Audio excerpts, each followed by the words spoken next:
Hello, Megan. Hello, Michelle.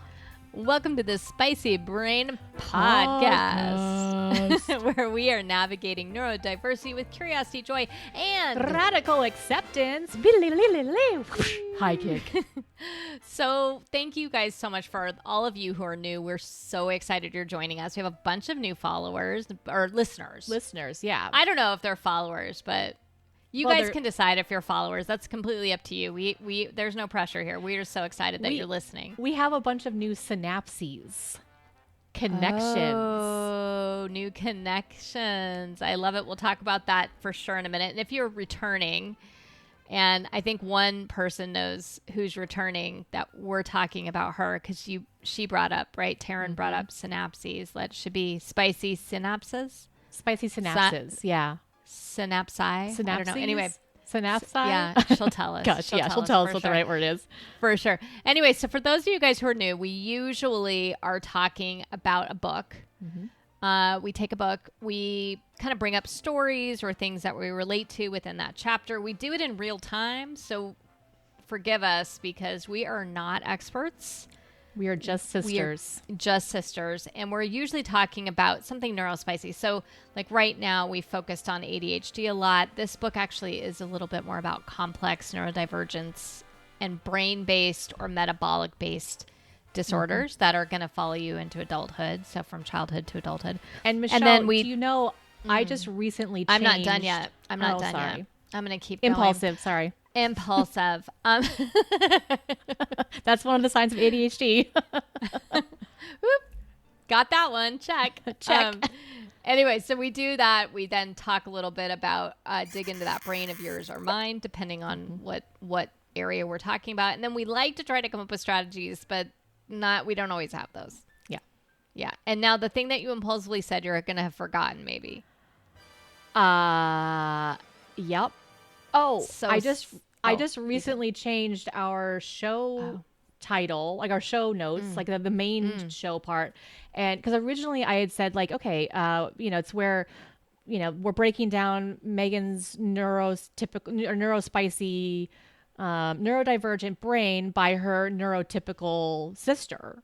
And I put right in front of neurotypical, I said mostly neurotypical. Yeah, because I'm dyslexic. Slightly neurotypical. Yeah. Mm-hmm. I'm dyslexic, so not neurotypical in that way. Right. I think I have more neurotypical, what we call a butler. That was one of the books we read. That was like your brain is not broken. And they talked about your ability to kind of process things, short-term memory, and that idea that you're going to remind yourself of things internally is the butler. My butler is maybe a little more functional than your butler. Although, as I get older, who knows, Meg? You know, it's still better than mine probably will ever be. Oh my gosh. So our current book is The Essential Guide to Raising Complex Kids. Mm-hmm. And this is really the idea of complex is that it's either a brain-based disorder, things like anxiety, ADHD, sensory processing, oppositional defiance, autism, depression, all of those, or metabolic disorder, which we kind of like too, because I also have a deal with celiacs, food allergies, juvenile diabetes. But the idea is that we had some people who were parenting that were asking us, like, how do you handle yourself as a parent? Maybe you're a complex parent. Maybe your kid's having complex issues. Yeah. And how do you do this? And we sort of took it from the bent of looking at, I'm a parent, you're a step parent. So we have ideas about that. You also talked about the idea of like parenting yourself because your own inner child. And then we have so many parents we've watched over the years, right? Like we all have. We all see parents. So I think some of the things we're talking about might be specific to us and it might just be things we've observed. So we are now in sort of the second chapter of this book. And it's by Elaine Taylor-Klaus. Again, Essential Guide to Raising Complex Kids. So if you ever want to, get the book yourself and kind of follow along, feel free to do. We will have starting, I think this week, which if you're, depending on the week, right, that you're listening to this, but shortly, the day we usually post it's usually on Thursdays. And we're going to have an after posting, I don't know, show, I guess we will call it. You have a Twitch channel. I If do. you haven't heard of Twitch, don't worry about it. You're old like me, and I had to figure this out too. But, but you kind of like are on this. I don't know. It's a little like interactive YouTube, maybe. Yeah. Is that a Yeah. good way It's to kind of, describe it? yeah. If you guys have been on YouTube, it's like when people do YouTube lives. It's sort of a similar Oh, thing where, okay. you know, It's there's just a somebody, new- yeah, a different platform. Okay, so And- we're going to do an after show or an after podcast show where we get into the nitty gritty of things and kind of talk Yep. through things and then take questions and hopefully get other people talking. So I'm excited about that, to try that out. Yeah. This will be interesting. And you're a great host. So Oh, thank you. we get to take your lead in the Twitch world, because When it comes to like, you know, know. real time, I'm good at real time. When it comes to like structured, you're good at structured. So with our brains Right. combined, we make up one we functioning make up brain. a whole. Yeah. Exactly. I love it. I love it.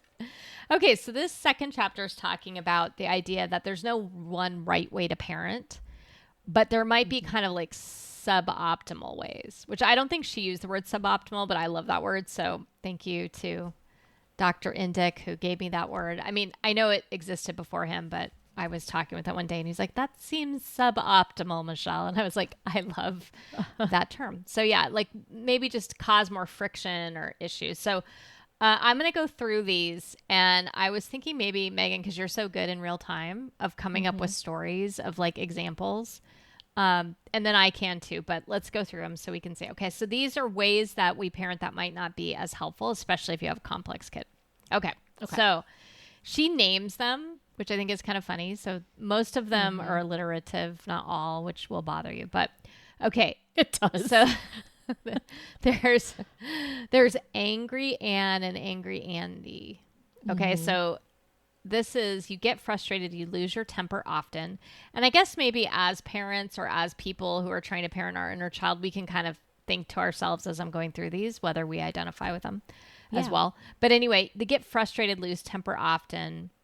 And you feel like you're always yelling, but that's not necessarily who you want to be, is kind of how she described it. And I was trying to think, like, do you have an angry Ann or angry Andy Yeah, that you can think of? This is my butler. No, I'm sorry, my drill sergeant.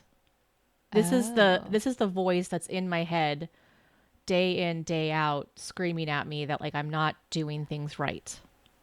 Oh. So like what I've noticed is Yeah. like a lot of ADHD people, they tend to skew negative. And so I have this like yelling butler or yelling drill sergeant in my head. And we actually had a podcast where we talked about my drill sergeant. Because I don't really have a butler. And so like my drill sergeant's a jerk. And my good friend Jenza was like, he's a jerk. You should fire him. And I was like, I know, I wish I could. It's like, why is he stuck in there? Yeah, but like I think like when you think about like the classic coach, you know, like the football coach or these like ways like where instead of like being motivating, they're like screaming at you to like get you to go better, faster. I heard that actually Steve Jobs was this way. Really? At Apple, was very, very just like, you know, like to the point, angry, kind of like just, you know, wasn't a very fun environment at times.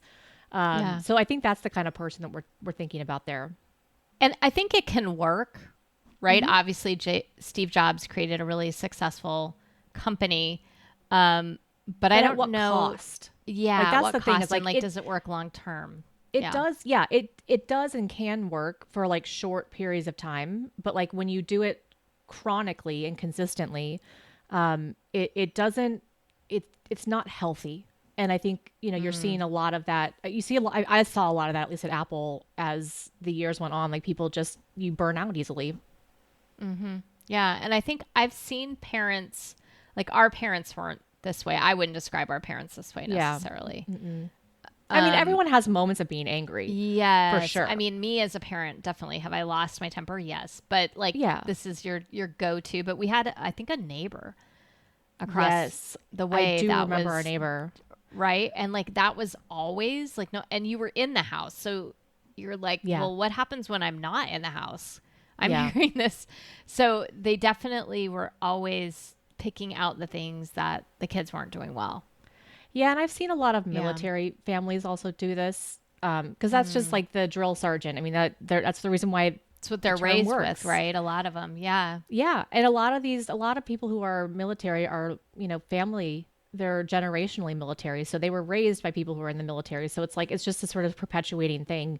And yeah, you can get good results, but it does come at a cost.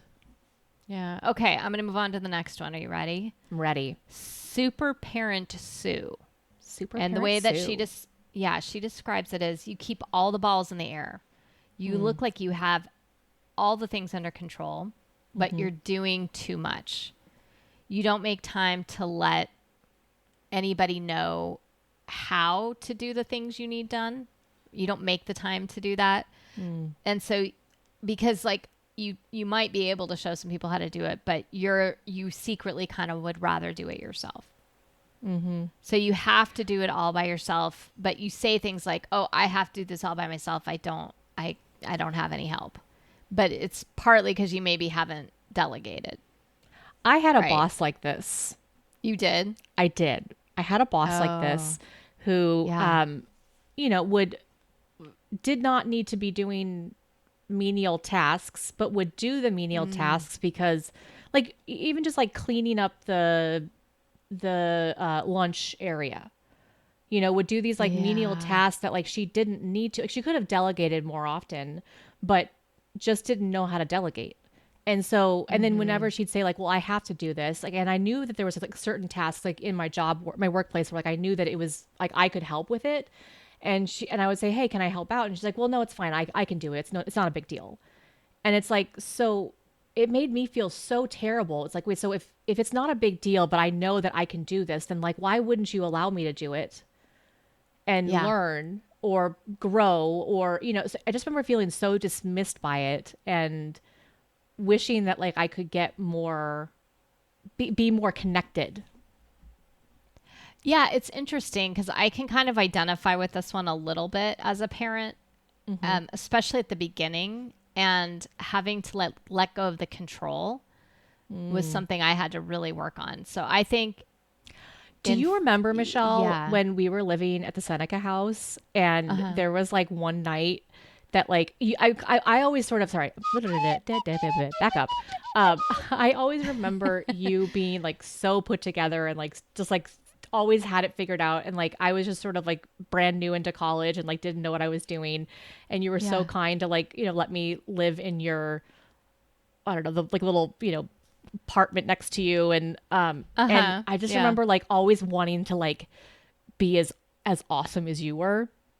And there was some night that like you just like you had some emotional moment, and like just it was just everything came to a head, and you finally let me in, and I was just like, this is the greatest moment of my life. Like, it was like the worst moment of your life, but it was like the greatest moment because I was like, oh, I get to be useful to this person who doesn't ever need help. And I remember it was such a bonding moment for me, and like such a, like, I felt like I had grown up, like, cause you were asking me for help. No, I do remember that completely. And I think it was a good growing moment for me because obviously like I didn't have kids yet, but, I think that you have, I mean, you don't have to, right? You can keep going on this track of doing everything. But it's so much better for you, like the person, at least for me, it was so much better for me to let go of some of that control. And I think it's so great.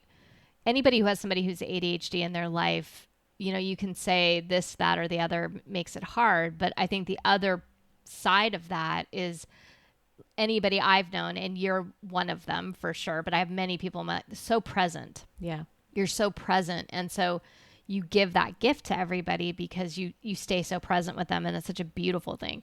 And that was so helpful to me. And I totally remember that. And I do remember Super Parent Sue wasn't just about parenting, but it was like every aspect of my life. There was a perfectionist component to it, and it's an impossible standard to live up to, right? So it was such a great gift you gave me, and also that I could rely on you then gave me permission to kind of think about adding that, incorporating that in my life more. So I loved that. And I just have to close a loop real quickly because it wasn't the Seneca house, it was the Wilson house. It was the Wilson. I know. I was, yes, no, it's totally fine. But I was like, yes, absolutely. Okay. Lost Lois, which, just so everyone knows, I spelled Lois like down low. L-O-W-I-S. It's because So you have a just so we friend know. whose name is Lo. So that's probably why. No, it's because I am dyslexic. But Oh. anyway, okay. So this is the way she describes it. You feel alone, surrounded by people who don't know what you're going through. So Lost Lois. Doing all to support your kids and your household and everyone's needs, but you've lost any direction for yourself potentially, and you're running in circles. And people in this kind of archetype, she was saying, say things like, I don't know what to do. I feel lost and lonely. I'm kind of wondering if this is kind of a epidemic in general right now. But I do think it is a huge epidemic right now. Social media and technology was supposed to be usher in this great age, and I think it's because it's not been regulated very well. Like capitalism means that people need to be closer to their device and not connecting with others. And so, like, I mean, I feel this way right now. I feel like I'm totally a lost Lois, and the drill sergeant is kind of taking a back seat. So yes, I did fire him, Genza. But now, like, Lost Lois is there, and she's just like, oh God, like, I don't know what I'm doing. And like, I feel that every single day. And I think especially, I'm thinking of it from a parenting component too. Like I would imagine maybe like our mom might have felt that way. It'd be interesting to ask her. Yeah. But I could identify with this a little bit of like, I don't have any other parents or any other people in my life who understand the complexities of the kid that I'm raising. And I was on a Zoom call with some remote instructors, and I remember one has a kid that has a really severe health issue. And I made a comment about like, oh, sleep will get better, right? And they were like, no, it never will, actually. And I thought, yeah, I don't know your life. Like, that would feel super lonely if there wasn't anyone there to like understand that the complexities that person's kid was going through meant sleep was never going to be something he was going to have ever. And it just is what it is based on what their diagnosis is. So I thought I could relate to that understanding of feeling through him, that feeling of loneliness potentially with that. I think that he's got a good support structure, but just like to not have your peers understand what you're going through, I think is, whether it's you personally with complex issues or your kids, it's really hard.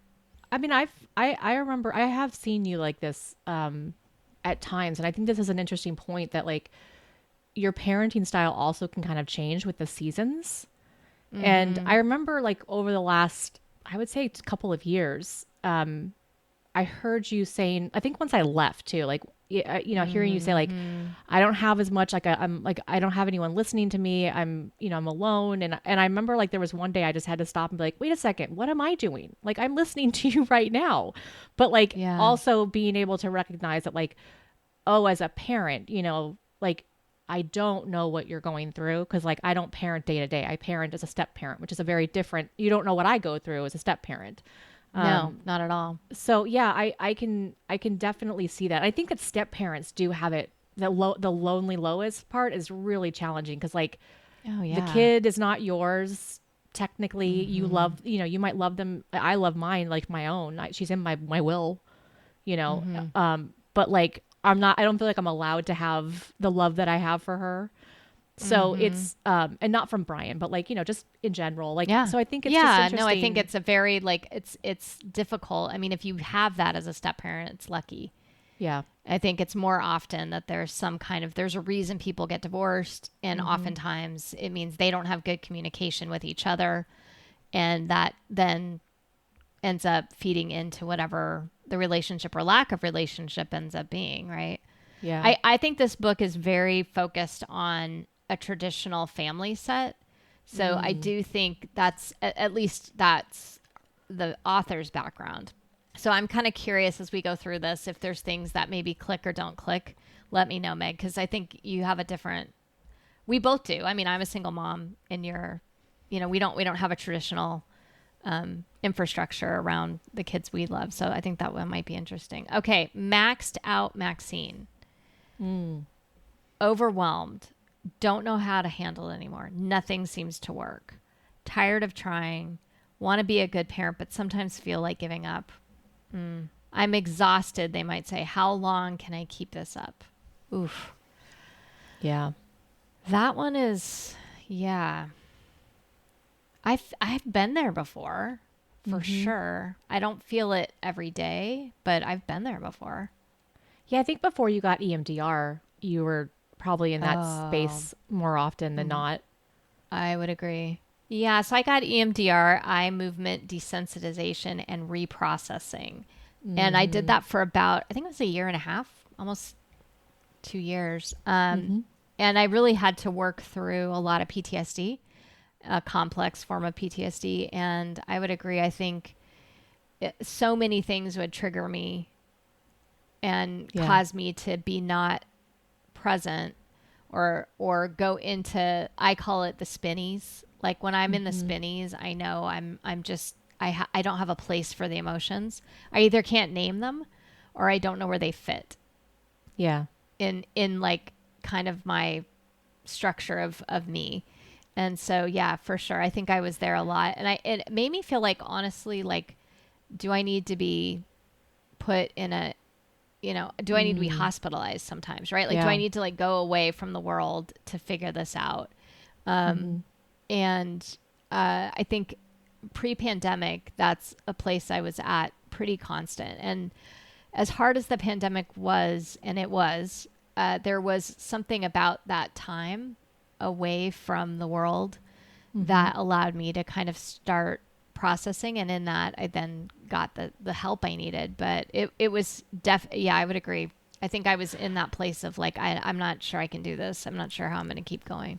Yeah, observationally, what I saw was that there was always something you had to go to, right? There was always a plan, and every weekend was full of stuff, and there was like, there was always like, you were on the go a lot.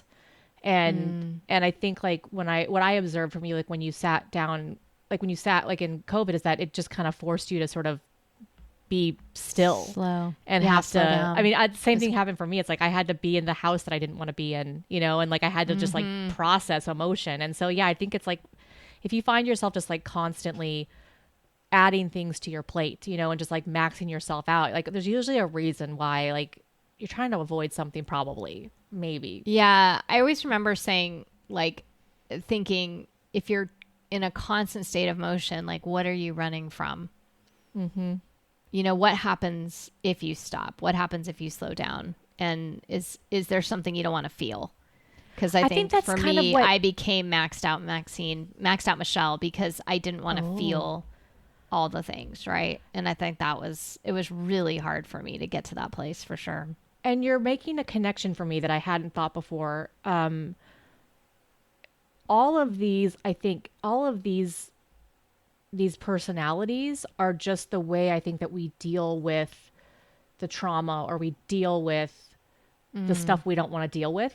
Because like I was thinking about, like, I remember this like great lesson that I learned in graduate school when they were talking about anger, and how anger is just a symptom of sadness. So if you're angry, like you'll see parents, like especially men, father, son, they'll like go to a sporting event, and then they'll get really angry because they can get out there. I saw this as a play, like where these two guys were like having out an entire conversation about their childhood and their lives through the sports. And so they were using the sport as a way to provide like that anger and that release, and somehow kind of work through their relationship.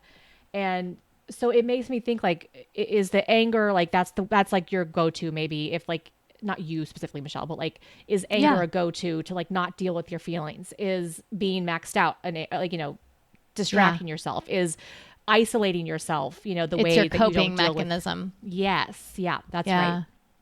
What's interesting is I remember I was watching a show with, I think it was Drew Barrymore. She had her show, and Alicia Keys was on, and she has 5 kids. I don't know if they're all hers or what, but anyway, 5. I was like, wow, 5. Alicia Keys? Alicia Keys, 5. Has 5 kids? Wow. I mean, I don't know if they're biologically hers, I don't know, but wow. Anyway, 5 of them. And she said what they taught her was when she was feeling really emotional or whatever, she would stop and say, is this yours or is this mine? And I thought that was like a lovely little moment to be like, oh, this is mine. This is me. This is something I've got going on. Is this really because of what the kid's doing, or is this my thing that's happening? And I don't know. I think the kids give us an opportunity to always think about that more, right? Yeah. To learn ourselves. Like they figure out every single trigger that there ever is. So, yeah. It's amazing. It's interesting. Yeah. Okay, Fix-It Fran. So if we're going on this idea that you're using it as a coping mechanism potentially, but you're ping-ponging from one thing to another to try to find a solution. You see what needs to be done. You give the child systems to use, but they rarely work. This is the complex kid part where it's like, you're going to give a system, but it's maybe not going to work. I'll do whatever it takes to help my child. Fix-It Fran. I think I identify with this one. I'm a systems person anyway. Yeah. Yeah. Does it work? I mean, you've done that for me a lot in the past, like trying to give me a system. Tried. Yeah. Yeah. And it's so funny because like sometimes we would think of something great and then you move. Anytime we figure out something, it's like, and then you move and then it doesn't. And then I move. I don't even know if it works the whole time anyway. Yeah. Life moves. Yeah. Yeah. I mean, it worked for you. Like you were happy, like knowing like, hey, there's a system in place so you can just like put it out of your mind. Maybe. Yeah. I think that was the like, last 2 years. I know what you're thinking. Well, I think it's true though. The last 2 years I've really understood that again, and the way we say it, the framing of it, I'm still working on. But this idea of a brain-based disorder, I was talking to a friend today and I was telling him about this book and at work and like, can you not say disorder? That really bothers me. Right. And I was like, well, but the idea of it is that it is something that is not going to change and that it's going to follow you throughout your life. And she was like, oh yeah, that's true. You know, like it was like, oh yeah. Okay. Yeah. And it was like, but I do agree, like disorder has sort of a connotation, but this idea that the disorder is such that radical acceptance of that this is how your brain functions, and that if we changed that little component that might make things, then we would lose everything else that you bring also, right? It would change everything. I have a dear friend who had a brain tumor and they took out her brain tumor. It was not malignant and they knew that, but it was causing her ocular issues. So they take this thing out. And I was like, in the end, I feel like they took out the essence of who she was in that moment. Like they also took her away. And she would have gone blind. And I'm sure there are other implications to things that might have happened that I don't even know about. But I remember thinking like, right, like if you're going to cut out one part of the brain or one piece of it, it fundamentally changes the whole. So it does. Yeah. I know. I remember this, like, that's such a powerful example, Michelle, because I remember in middle school, like I was so jealous of one of my friends and just like thought that she was skinnier than me and she was blonde and she just seemed like she had it all together, and I thought she was prettier than me and everything. And I don't remember who told me, but someone said like, okay, well, if you want her life, then you have to take her whole life. You have to take everything that she is. Yes. And so then I started looking at her as a person and I was like, oh, like, I don't want to be like, I don't like the way she treats her family. I don't like the way that she does this or that. And like, it actually fundamentally made me realize like, why am I friends with this person? You know, but I realized like in that moment, like I didn't want to be her. So then it really helped me kind of retool that. Right. And it's like me fixing you with systems, right? It's not, it really isn't the answer because first of all, I can't make a system that's going to work for you. We've established this 18,000 times over. And the other piece is there's really nothing to fix because you're not broken. Right. It's you learning yourself, you learning, having your own owner's manual, you feeling competent and confident and all those things. But it's like, it's coming from a place of like, you're broken in some way. Yeah. And I need to fix you. Yeah. Right. That one I totally do identify, especially with you. And I think a little bit with Josh. And Josh has given me permission, everyone. He is 18, so I'm allowed to talk about him. And he said I could. Yeah. So there we go. But I think I've had that with him, and I still struggle with that one a little bit. And that is not helpful, because it makes somebody feel like they're not enough or not. And that's why I think, like, when we're talking about changing our vocabulary and how we're framing things, like you just said, it's like, once you realize like you didn't need to fix me, I think our relationship actually grew and was strengthened, because it became from a point of, I'm not less than, I'm an equal, just in a totally different way. Like we're coming at it from like as two adults now. And like that's why, like, I think that I've had some of those moments where I'm just like, I don't like the way that we're phrasing this, because it's like, even the phrase disorder, I think that your friend's right. Like it's hard to hear that, because it's like, it feels like I'm broken if I have a disorder. And it's true. I do. I have this thing that it's a disorder only because society is so rigid and not fluid in any way. Not like it's just so rigid.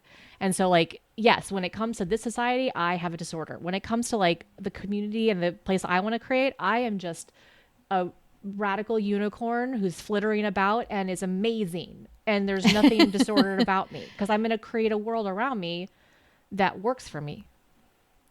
Absolutely. And I think as a parent, I've sort of recognized with Josh that it's coming also from a place of fear.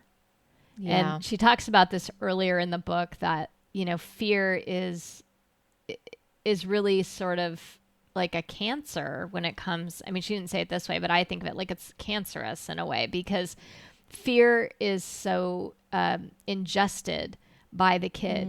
And this idea that I'm going to fix you comes, I think, for me, comes from a place of fear. And we've always said, like, okay, he's not going to end up like my worst fear, right, is him being homeless. And I've always said, like, not in a funny way, but like, and he's injecting heroin in his eyeballs in my visualization all the time. And you're always like, Michelle, stop that.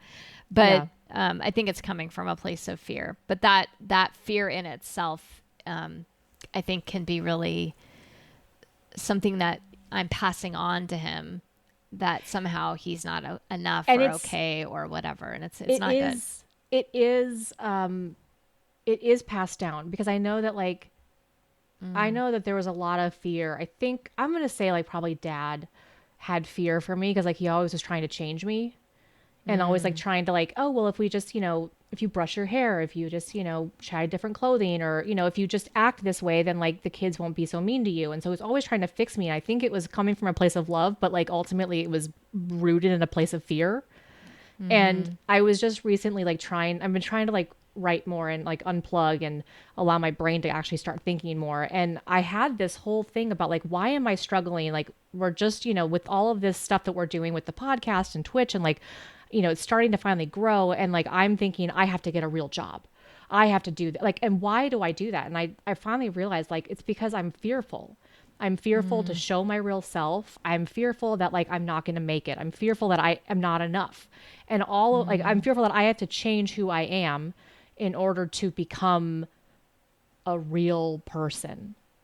And that fear is very, very old. It's very, very old. And it was started at a very young age. And so, the sooner that like we can recognize this stuff, I don't think all is lost. I think that's the beautiful part. It's like, if I'm an example of like, all is not lost, that like, I can still figure it out and start thriving in my 40s, because you just work at it a little bit at a time, and it can get better. Absolutely. And I think the idea, she says somewhere in her book too, is like, you can just decide again. You can choose again. It's like, she talks about it later, I think, in a chapter, but it's like, you're not there yet, but it's like, up until now, this is how it's been. But and let me be very clear. Decide to change things. Yeah. Let me be very clear though. Like, it is not like that whole idea of like, I know you didn't say this, it's what she said, right? Like you're like, you can choose it's a hard choice to make, right? Like I was literally like at the point like where I couldn't leave my house, and I didn't like going, I couldn't go to the grocery store. Like I couldn't do anything. I was just like, it was such a shell of a person to like now where I am, like, but that took time. And that, I think that's the fallacy of like this challenge, especially for neurodivergent people, like, and dealing with the kids, like, it's just going to take time. Like you have to just deal with like, what's the current most important thing right now? One thing at a time. We learned that in another one of our books, Michelle, remember, like where you have to figure out like, what's the most important part to work on. You work on that one thing and build that into your system. Then you build into the next thing. And then like, so it takes a lot of time, but it is worth the time. Yeah. And I think part of what she says sort of later in this chapter is this idea that like lasting change only happens when we shift our perspective and we face forward towards the future as opposed to looking in the past. Staying present is super important, and focusing on what lies ahead instead of what has happened in the past until now. Because, but I think you're right. The time part for me came from doing my own self work. Yeah. I became a better parent and a better friend and just happier in my life when I was able to do the work. And for me, that looked like EMDR. I think for other people, it looks differently. But for me, I needed that actual, you know, professional who knows how to help me to rewire my brain so that the triggers that were causing me to kind of really flood right into Fix-It Fran or right into the next one's Nagging Nan. And I think I still have this problem, but you know, all of these issues that we've got and what's mine and what's the kids, you know, and what am I handing over to my kid because I haven't fixed what's mine. I haven't dealt with, fix is wrong word, but dealt with what's mine. Right. In our therapy group, like they talked about, like, imagine all of your emotions are like a boulder that you're holding out like you're holding out, like with your arms spread out. And like the more that you add on people's emotional weight, that boulder gets bigger and bigger and bigger, and you have to just hold it with your two hands. And so that's what you're trying to do. Like, that's what, you know, whenever I was like worried about how you were going to react to something I'd say, or how someone else was going to react, they're like, you're making this boulder bigger and bigger for you to carry around. And ultimately your muscles taking will on give their out. stuff too. Yeah. On their and stuff you can't take on their stuff. You ultimately can only take on your own things. And so, and it's just it's so hard, but like, we're just, you know, we want to like protect our children. We want to protect our, you know, our loved ones. And it's near impossible because this world, unfortunately, is just hard at times. And it's like finding that balance, finding that like that rhythm is just, it's challenging. I don't envy anybody who is currently parenting. I don't envy it. Like, bless you guys. Yeah. And with all of I remember Josh telling me recently, it was like maybe a month ago. He's like, Mom, thanks so much for not letting me be on my iPad as a kid. And not letting me just stream. And I mean, now he deals with that now. I mean, he has to make these decisions, right? And it's hard, but at least he had some semblance of understanding of what it was like without it. And I think for him, he was grateful for it. I don't know, you know, every parent has to make their own decision about it, but really parents in my generation, I'm 51 and now Josh is 18. So I was, you know, in my 30s when I had him, and we started parenting without iPhones. And then parenting changed, and then iPhones came in. So we didn't, you know, people will look back and make decisions, I think, about this, and they're learning all kinds of things that they might change. And I actually think Josh's generation has a lot of opinions about it. They have do. a lot of opinions about it. I'm constantly listening to video essays by Gen Xers because I'm just fascinated about what they're going through. And there's a huge component of them saying like, oh my God, like what's going on with our children? Like what's going on with Gen Alpha? Like they've been on their phones the entire time. And like we at least had, you know, a semblance of a childhood, and they, you know, they're trying to be adults now. And so it's all like, there's a lot of conversation that's happening. And our neighbors next door, like they don't let their kids have technology at all. And the kids get super bored, and they're like, they come over to the house, they come over to my house, and they're like, I'm just bored. And I'm like, that's so great that you're bored. And so whenever you need to be bored. and like whenever they're kind of like, oh, my mom and dad won't let me do whatever. And I'm like, yeah, that really does suck.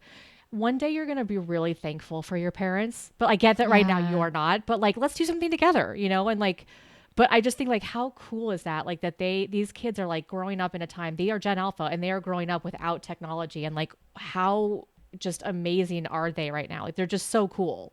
And also makes them other though, right? Yeah. Because now they don't understand what their friends are talking about. I think there's some balance in all of it, but I definitely think opting out, at least when they're in those formative years, I kind of understand that bent for sure. It's tough though. It's a tough one. I'm telling you, they are so good at trying to get you to do whatever it is they want you to do, whether it's buying a certain video game or it's, you know, something that they want. It is because they have all the time in the world. They have no stress. They have very few stresses compared to what we have. And so they are like relentless because that's all they have to worry about. Yes. And I remember like, you know, I fought Brian for such a long time about giving, you know, our stepdaughter, like my stepdaughter, any kind of technology. Cause I was like, I worked at Apple and I knew how bad it was. And like, I knew how addictive. You're basically giving the keys to the world when it comes to the internet.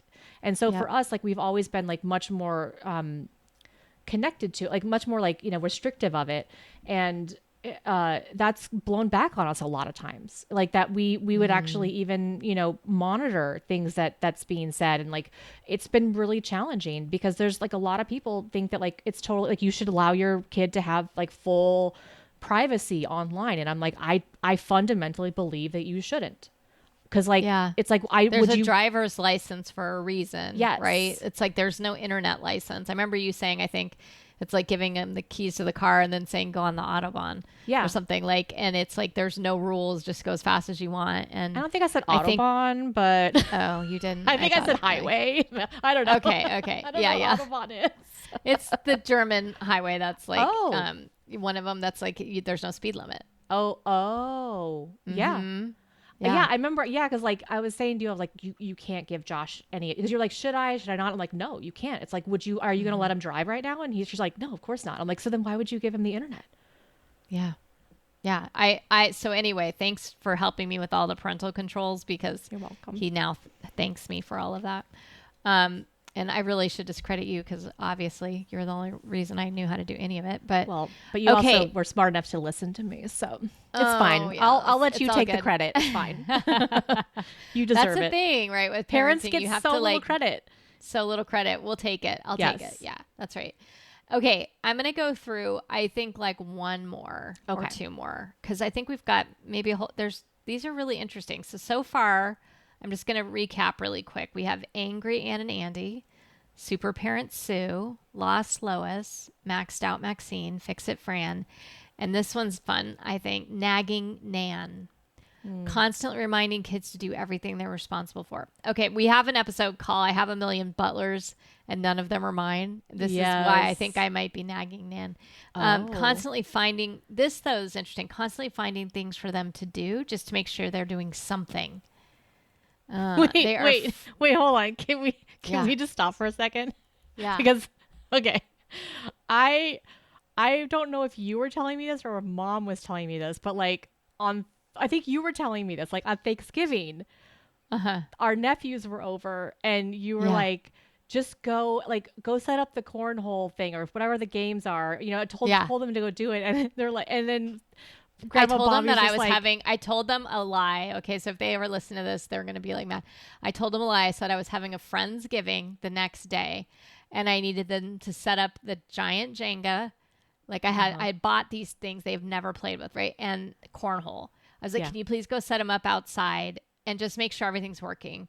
So, you know, here's the bags for the cornhole and just make sure that the giant Jenga, like, make sure it works. It's balanced and it works. Okay. Cause I've got people coming over and they're like, oh, okay. And so I was so convincing. So yes, they stayed outside for like 45 minutes and I was like, oh my God. And like I'm our so good genius. friend, you guys, we have a good friend who we call Grandma Bobby, who's not our grandma. No, but it was a way that we had to get in to see her when she was in the hospital once, and it was like after hours, and we had a ruse, and the guy's like, well, are you related? I'm like, well, yeah, we're her grandchildren, obviously. Yeah. So they call them, they're like, hey, Bobby, your grandchildren are here. And she's like, okay, really? She's never had kids, so she was like, what? Okay, I guess my grandchildren are here. I think also it was the first time, if you remember, Meg, it was the first time they would serve wine at the movies.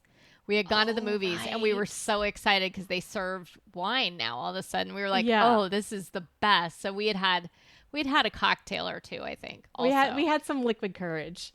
Courage. Yeah. But like you had said that Grandma Bobby was like, well, why are they doing this? And you're like, I just need them to get out and do something. Just do something. Just get out. Just go and do something. Go do something. I think in that case, true. Like it was a good one, Michelle. Like the nagging part, I think was good, because you weren't nagging them. It was like, but it is really funny though, because every time those boys come over, the nephews come over, they're like, oh God, what is she going to make us do? Yeah. But it's mostly because I need free labor. But I do think that this one's interesting though, that when parents are like frequently annoyed, like you're frequently annoyed, the kids are frequently annoyed with you and they want you to leave them alone.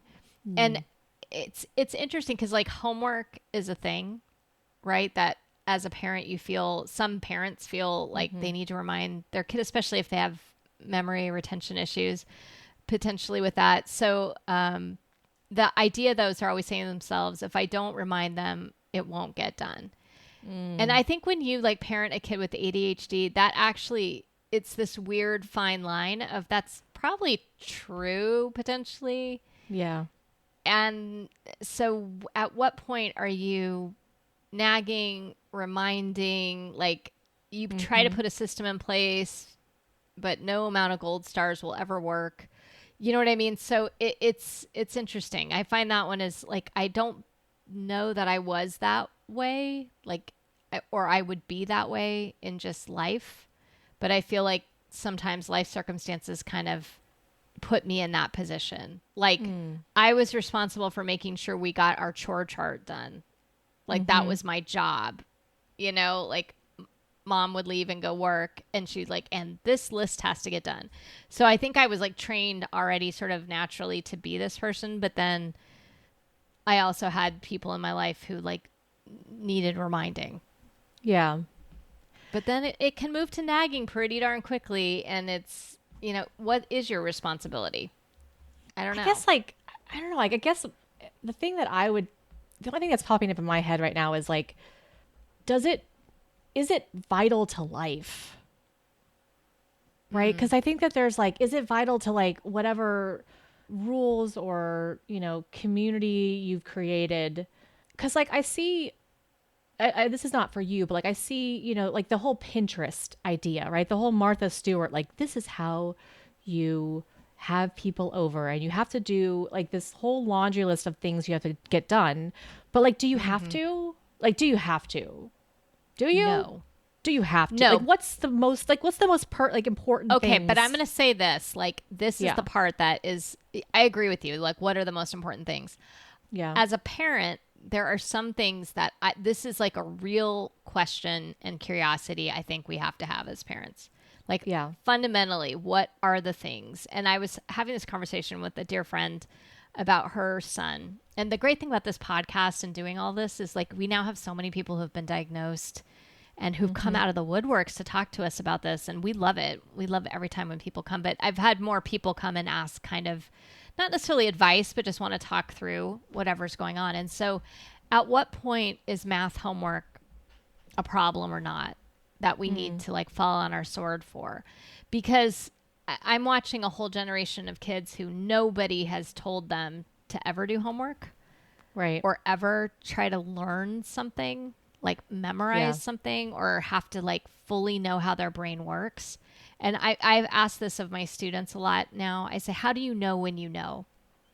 Like what tells you know something? Because I think that can also be important. And yet if you have short-term memory issues, I was like talking with this parent, I was like, listen, there is no amount of practicing math facts. We've done this for 6 months.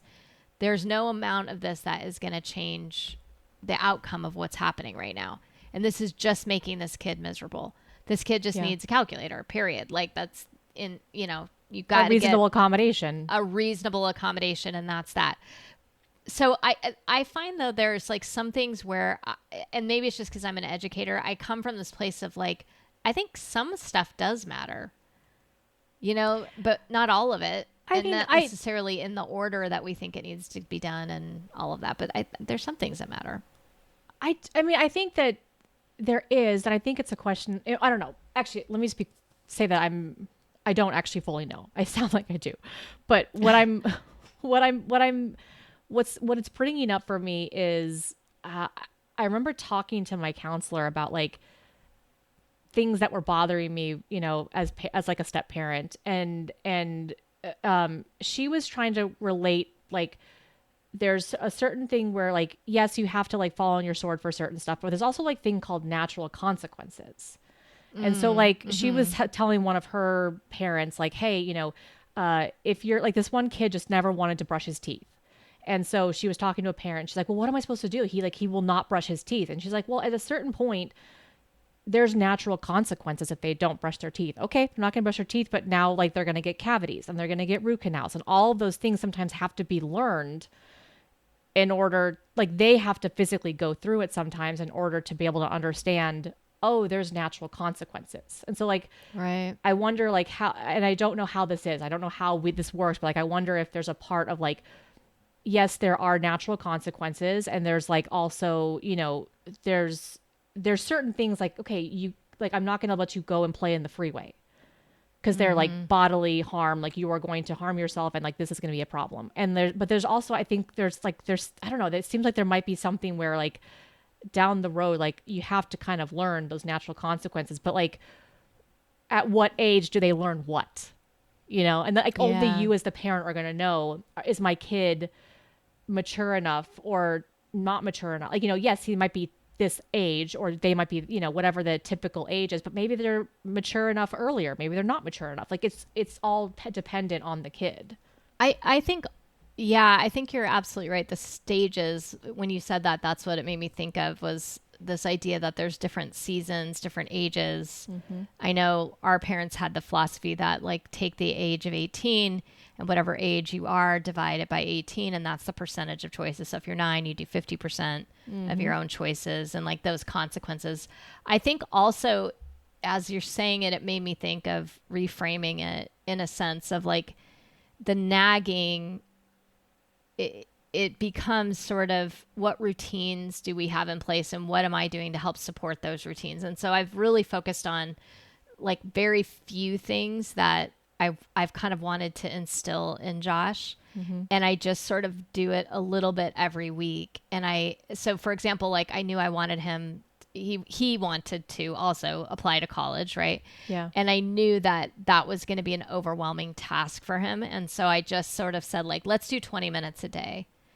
So we use timers a lot and things that, just or 20 minutes a week, I think it was, or something really nominal. And he did, like over the course of 4 weeks, got the whole application done. It didn't take him that long actually, but it was what he wanted. And I thought how to help him with that, but it was also coming from him. That was something he wanted to do. Yeah. And so I think it's like leaning into knowing your kid. She says this in the book too, a lot of like knowing who your kid is and leaning into the things that they want to know more about.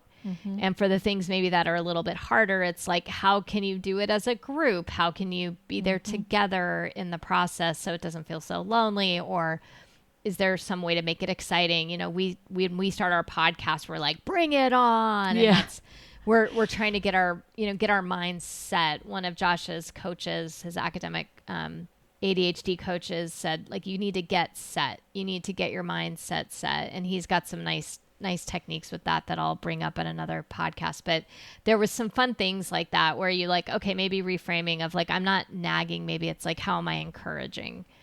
And, maybe and each of these is sort of that way. Yeah. It's like, how are you? I mean, I think the best example that's coming up for me and for you and Josh is that like, when he was younger, he had a really hard time attending to his homework. And I remember that specifically for myself. Like, it's really hard to sit down and do something you don't like doing. And I remember, like, when you guys were doing that Kumon math stuff. And I was there for that, and I was helping, and I would watch, and I saw, like, okay, it was like, you just told him, like, it wasn't about necessarily completing the whole thing. From at least my observation, it was about attending. You're like, look, buddy, you have to learn how to attend. So we're going to practice this, and we're just going to practice. And it's not necessarily about the final goal. It's about the current, like, the process. And it started off with, like, can we do for 30 seconds? Can we set a timer? And, like, you iterated on this one thing and said, look, the most important thing is that he learns how to attend to his homework. And what I find really interesting is that now, as an 18-year-old, and he's, you were telling me about that story where he had calculus homework or a test or something, and, like, he naturally and instinctively set a timer for himself, and was like, and naturally, instinctively came and, like, grabbed you and said, hey, I need help. So, like, he could not have done that when he was 8 or 9 or whenever we had started that whole Kumon process. But, like, we iterate, you iterate, I say we, like, I did all of it. No, I didn't do much. Like, you iterated that every single time, and you just instilled it. And it wasn't about the final outcome. It was about the process. And I just look at that, and, like, I am in such awe of him, and I'm going to get emotional because, like, I don't have that. And I'm learning to have that. But, like, the fact that he has that ingrained in him on some level at such a young age is, like, a massive leg up. Like, yeah, he's gonna mess up on so many things, and he's gonna forget so many things, but, like, at the end of the day, he has watched and observed and learned that if he just puts a little bit of time, or that this timer thing really works for me, like, he's found something that will trigger for him when he's on his own. And, like, that is seriously the greatest gift that you could have given him. That's so nice, Meg. Thank you. Yeah. I know. It was so hard earned. Yeah. And I appreciate the emotion in it, because I look back at his grades, and I've told many people this that know me, and his grades in high school are like A, B, A, B, A, B, whatever, right? Yeah. Very good grades, I think, lovely. And it did not feel that way. Because if you took it and you charted him over the course of weeks, it was like A, F, B, D, A, B. Like, it's like, it feels like this roller coaster. Yep. And because he would forget to turn things in, and then he would go back and turn things in. And, he's got a couple teachers this year, his senior year, who are like, you can't turn things in late. And he's like, oh, natural consequences. Natural consequences he's dealing with that. But I appreciate you saying that, because it is hard. And I think for any parents out there, find yourself a Meg who can remember the things you did well, because it's so easy to focus on the hard, right? And all of these sort of archetypes are the parts of us that maybe are not. And there's more to come. So we're going to do another couple episodes on this, because these are really, really deep. And I think many people can probably relate to some aspect of many of these. But I think the thing I liked from this chapter that we'll keep coming back to is up until now. This is how I was choosing to do things. I was nagging Nan, and then I chose to start being curious, and I started to be like, how could I make this, encouraging Edna or whatever, right? Like, like how can I reframe this and try my best to think of another way of doing this? And the only way to do that, I think, is through really acknowledging who you are as a parent. Like, what are these aspects? Being honest about that. And then really, as she says, shifting that perspective about what is possible. And so, is it possible for an 18-year-old with ADHD to self-regulate their time? Not 100%, but, maybe 50 to 60% of the time. And I didn't know if that was possible, but I see that I hoped for that, and I shifted my perspective towards that. And as I shifted that perspective towards that and became curious about that, then I helped him build some skills in that area. Yeah. And like, as you're saying that, like when it comes to, the amount of time that he can self-regulate for, I heard somebody, and I don't remember what it was they were talking about, but they were talking about how like, I mean, the rough idea was that, if we want to fix something, then like going off of technology, right? If I'm working with my patients, then I'm going to have them do 15 minutes a day, whatever. And then they said, but if I was working with an ADHD person, 15 minutes is way too long. So I would have them start with very small very small goals. And, you know, I think what this idea that you're saying of like shifting the reframing of it, from an observational point of view, I don't know how this is how it felt for you, but like from observationally, it felt like it looked like, you know, you went from it being, okay, we have to get this, we have this end product. Yeah. We're not going to be completionist kind of thing. There was one that we had read, our last one that we read, where it's like, it's not about, it's not an outcome goal. It's a process goal or something. Like it was about the process. And to the point now, like where, you know, you're talking and you're helping somebody with math and you're telling that parent, hey, it's not about the fact that they got a D, right? The D is not what's important. Look at the kid and see how excited they are because about that D. Yeah. The process that's what we have to care about.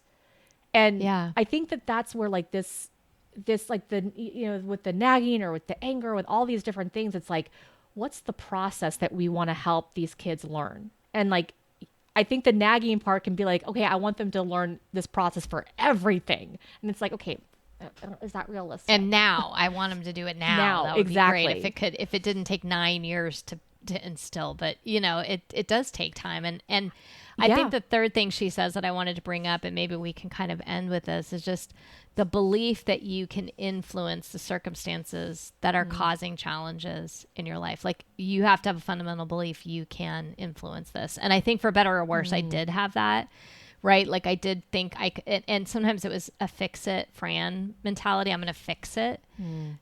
But once I got more curious and less I knew the answer, then that actual, like the idea that I thought I could influence the circumstances, it actually allowed me to influence, right? Like I always thought I could, right? Yeah. That's not my issue. Other people may not have that same belief. I was 5 walking across a campus feeling like I owned the school. Like I just came out of the womb that way. But I didn't have curiosity at first. And so I believed that I was the one who had to come up with the answer. And in fact, the answer is really inside of Josh and the answer is inside of you or whoever the person is that you're kind of talking to about this. Right. And so we all have our own answers to this. We all know how our brains work ultimately, but we need time to explore it and figure out how we go through processes and what works for us in those processes, I think. I think like that's exactly helping me understand why there was a phrase that you had said, like, he's never going to have a butler. And that just like really triggered me one night or one day. And I think it's because like the hope isn't in the phrase. He's never going to have a butler. You know, I'm never going to have a butler. And it's like, then if I never have a butler, that's not, for me anyways, that's not like putting in that mentality. What did she say? Can you say that phrase again that she used? Oh, belief that you have you can influence the circumstances that are causing challenges in your life. So the belief that you can influence challenges that are causing the circumstances in your life. If the phrase like I'm never going to have a butler doesn't allow for that belief to come through. And I think that that's what I was responding to in like one of our previous podcasts. And so like, yeah, I think this idea of reframing and finding different language is so important. And it's because like the language lives inside of us. You know, if they've done research where like, they say like, you know, if you're talking about your boss, like, oh, he's a pain in my ass. Well, after you say that long enough, like people actually end up getting actual real pains in their ass. You know, Like, I mean, it's like a thing. You can look it up. Yeah. It's like fascinating. Yeah. And so like, Yeah. if I'm constantly saying I'm never going to have a butler, then like I'm already putting myself at I already at a disadvantage. And then I'm saying I can never have a butler. Well, it's just defeating at that point. So there's, but then switching over Versus to like, I'm always going to like need support. Yeah. Maybe like I might always want to be curious about what kind of supports I might need in this particular, and you might have a great butler for certain parts. Right. And you that's might, the thing, I like, don't know. I don't know what the language is yet. And that's why it's like, Yeah. we're just not going to figure, like, that's what's so hard. Like, we're not going to figure it out like today, right? You were saying, let's fix it today. And how many years have we been doing this podcast and we still haven't figured it out? 2. Oh my gosh. I know. Yeah. I know. We're getting close to almost 100 episodes. I know. It's very cool. Well, I'm really curious about our community and if they identify with any of the Fix-It Frans or the Nagging Nans or the Maxed-Out Maxine. And we're going to come next time with a few more of these and just kind of keep exploring these, because I think it's really good to be aware for yourself, whether it's you're trying to parent your inner child, you might actually be sort of in a parental role in a non-traditional way. Sometimes we parent our spouses. Sometimes oh yeah, we parent each other. I was a total nagging Nan to Brian the other day. Yeah. I've had to I mean, I myself think in check. there's always these like little parts of us that sometimes have these parental roles that aren't traditional. And I think it'll be good for us to kind of keep exploring, but I'm curious if anybody identifies with any of these. And I think when we do our Twitch stream, which will be on, in the evening, we'll post about it a bit. Yep, on Thursday. But we'll do it on Thursday, and we'll hopefully get to explore more. And I think that like maybe you're a nagging Nick or a Fix-It Frank. Yes. I know we have a lot of men who listen too. So like she did say, by the way, in the book, she's like, don't leave these like as a gender-based thing, but But then she could have done like nagging Ann or Andy, Fix-It Frank for or all Fran for all of them. But like they're all women, so it's like excuse me as I like hit super the parent microphone. Sue or Steve. Yes. Okay. Yeah. Super Lost parent. Are you Lois a super parent or Steve? Lewis? Lewis, right? Are you a lost see. Lewis? I mean, Yeah, could be. yeah, I love it. I love it too. All right, love you. I love you too.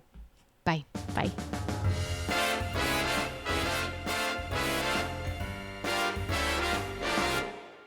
Thanks for listening to the Spicy Brain Podcast, brought to you by Spicy Brain Studios. This week, we started exploring the personality types for parenting through the Essential Guide to Raising a Complex Kid, and we worked through the first half of them. Oh man, so many relatable quirks and patterns in those profiles.